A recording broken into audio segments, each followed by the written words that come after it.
করছি, এখন ইফতারি করব না। এখন ইফতারি তো দুপুর 1টা বাজে। এই না না, ইফতারি করতে হয় সবার 8টা বাজে। বড় মানুষ সন্ধ্যা বাজে ইফতারি করে, আর ছোট মানুষ 1টা বাজে করতে হয়। ও, কিন্তু আমার আম্মু সকালে একটা চিঠি করছে জানো? হ্যাঁ, আমার আম্মু বলছে কি, উঠো উঠো সেহরি খাবা না, পরে সেহরির বদলে শুধু ভাত খেতে দিছে। এই কারণে ওইটাই তো সেহরি। সিহারি? সত্যি? হ্যাঁ হ্যাঁ, ওইটাই তো বললাম। আমি সেহারিতে কলা দিয়ে মাছ খাইছি, অনেক মজা।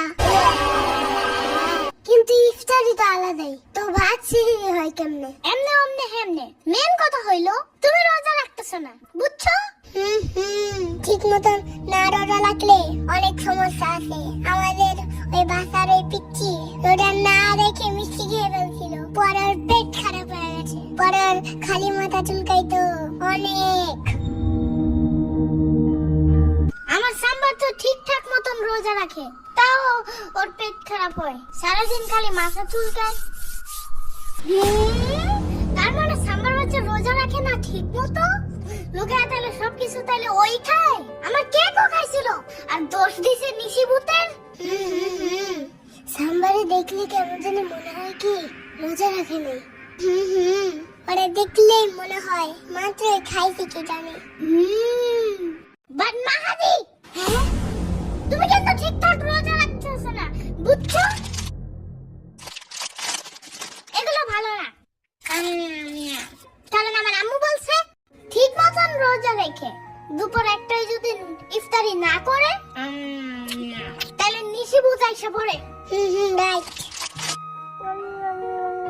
বাট দুপুর 1টায় না, আমার আম্মু বলছে সকাল 8টা বাজে ইফতার করতে হয়, সকাল 9টা বাজে খেলে আরেকটা রোজা রাখা যায়। আলো, তুমি ব্যাপারটা বুঝতেছ না। তোমার আমার আম্মুর কাছে দিয়ে যাবো না, দেখো পরে নিজেই যাও। আচ্ছা ঠিক আছে, দাও বলে।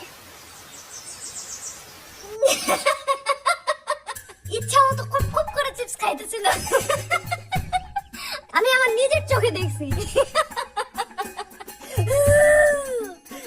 খেপাস কেন খামা খাওরে?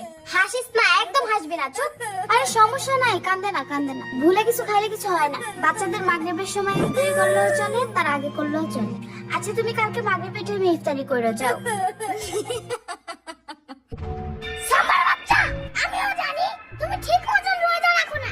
হ্যাঁ, এই জন্য খালি তোমার পেট খারাপ হয়, আর সারাদিন খালি তোমার মাথা চুলকাইতেই থাকে। রোজা না